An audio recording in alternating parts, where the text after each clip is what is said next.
السلام علیکم guys and welcome to Ababeel. دوستو 70s میں انڈیا پروجیکٹ ڈیول کے نام سے ایک میزائل پروگرام شروع کرتا ہے۔ اس پروجیکٹ کا مقصد یہ تھا کہ انڈیا اپنا خود کا short range surface to surface missile develop کرے۔ انڈیا نے یہ پروگرام شروع تو کیا لیکن کچھ عرصے بعد بغیر کسی سکسیس کے اسے بند کر دیا، اور پھر کچھ عرصے بعد اسی پروگرام پر دوبارہ کام شروع ہوا اور 1983 میں اسی پروجیکٹ کے انڈر انڈیا نے اپنا پہلا میزائل بنانا شروع کر دیا جو کہ پرتھوی 1 کے نام سے تھا۔ اس میزائل کی رینج 150 کلومیٹر تک تھی۔ اس میزائل کو بنانے میں روس انڈیا کی کافی ہیلپ کر رہا تھا۔ جب پاکستان کو معلوم ہوا کہ انڈیا نے اپنا میزائل پروگرام شروع کر رکھا ہے اور اس میں خاطر خواہ کامیابی بھی حاصل کر لی ہے، تو پاکستان نے بھی اپنا میزائل پروگرام شروع کرنے کا انیشیٹو لیا۔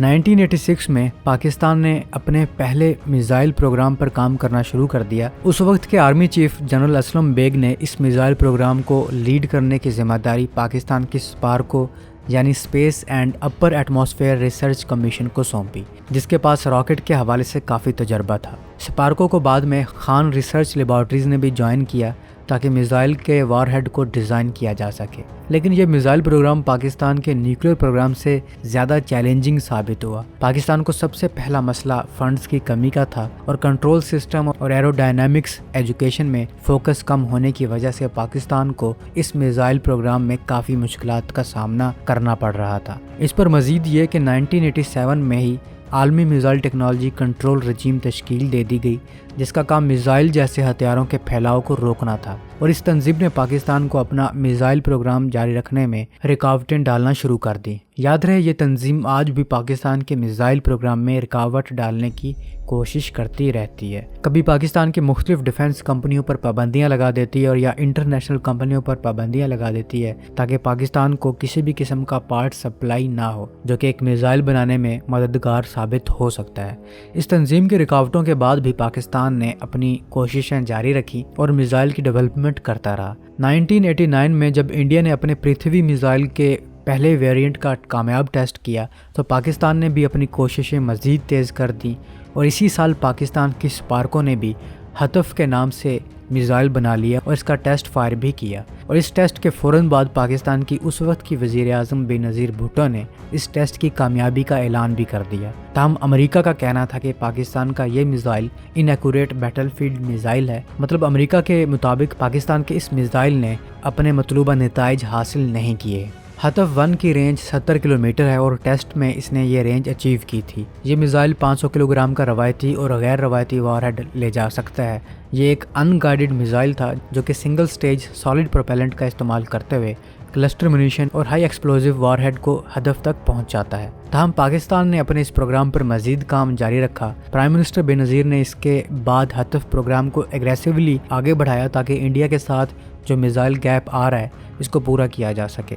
بے نظیر بھٹو گورنمنٹ نے راکٹس ٹریننگ اور انجینئرنگ ایجوکیشن میں چین اور پھر بعد میں نارتھ کوریا سے بات چیت شروع کر دی، کیونکہ چین ڈانگ فینگ 1 کے نام سے میزائل بنا چکا تھا جو کہ روس کے KR-2 میزائل کی لائسنسڈ کاپی تھی، اور نارتھ کوریا بھی اپنے میزائل ڈیولپمنٹ پر کام کر رہا تھا۔ نارتھ کوریا کے پاس بھی رشین اسکڈ میزائل موجود تھے، یا یہ سمجھ لیں رشین ٹیکنالوجی کی بدولت نارتھ کوریا بھی اپنا میزائل بنا رہا تھا۔ اسی دوران پاکستان نے بھی ان دونوں ممالک سے بات چیت شروع کر دی۔ یہ بات چیت ان سے ان کے میزائل کی کاپی یا ٹرانسفر آف ٹیکنالوجی لینے کے حوالے سے نہیں تھی، بلکہ پاکستان ان دونوں ملکوں سے ایروسپیس انجینئرنگ، کنٹرول انجینئرنگ اور پروگرامنگ اور اسپیس سائنس کی پریکٹیکل نالج لینا چاہتا تھا۔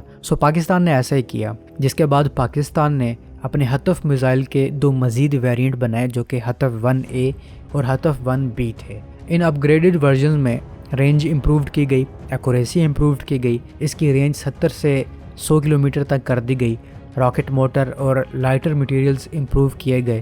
پاکستان کا ہدف 1B اس پروگرام کا فائنل میزائل تھا جو کہ ان گائیڈڈ نہیں تھا بلکہ گائیڈڈ تھا۔ اس میں انرشل گائیڈنس سسٹم کا استعمال کیا گیا تھا جس سے اس کی ایکوریسی مزید امپروو ہوئی۔ ہدف میزائل ایسے ڈیزائن کیے گئے تھے کہ انہیں آرٹلری سسٹم کی طرح یوز کیا جا سکے، یعنی 5-6 میزائل ایک ساتھ ٹارگٹ ایریا پر داغے جائیں۔ اس کے مین ہدف دشمن کے فوجی کیمپ، اسلحہ ڈیپوز یا نزدیکی دشمن کی انسٹالیشن کو تباہ کرنا ہے۔ پاکستان نے اپنے فائنل ہدف میزائل یعنی کہ ہدف 1B کا فلائٹ ٹیسٹ سال 2000 میں کیا اور 2001 میں اسے سروس میں شامل کیا، جبکہ ہدف 1 کو پاکستان 1992 میں سروس میں شامل کر چکا تھا۔ اس کے مقابلے میں انڈیا نے اپنا پرتھوی میزائل 1994 میں سروس میں شامل کیا، لیکن انڈیا کا پرتھوی 1 میزائل ہدف 1 سے سائز میں بڑا، ماس میں زیادہ اور رینج میں بھی زیادہ تھا۔ اس کی رینج 150 کلومیٹر ہے۔ یہ بھی گائیڈڈ میزائل ہے جس میں انرشل نیویگیشن سسٹم موجود ہے۔ اس کا انجن بھی سنگل سٹیج لیکوڈ فیلڈ پر مشتمل ہے اور اس کی maximum war had Mount capability 1000 kg تک ہے۔ انڈیا نے پرتھوی کے 3 ویریئنٹ بنائے ہیں، پرتھوی 1 فوج کے لیے، پرتھوی 2 ایئر فورس کے لیے اور پرتھوی 3 نیوی کے لیے۔ شارٹ رینج بیلسٹک میزائل کے بارے میں بتا دیں کہ ان کی رینج 1000 کلومیٹر سے کم ہی ہوتی ہے اور ریجنل کانفلکٹس کے لیے ڈیولپ کیے جاتے ہیں، اور پاکستان کے پاس ایسے 8 مختلف قسم کے شارٹ رینج بیلسٹک میزائل موجود ہیں۔ تو اب تک کے لیے اتنا ہی۔ امید ہے پاکستان کے میزائل سیریز کی پہلی ایپیسوڈ آپ کو پسند آئی ہوگی۔ ملتا ہوں ایک نئی ویڈیو کے ساتھ، تب تک کے لیے اپنے ہوسٹ بلال کو اجازت دیجیے۔ اللہ حافظ۔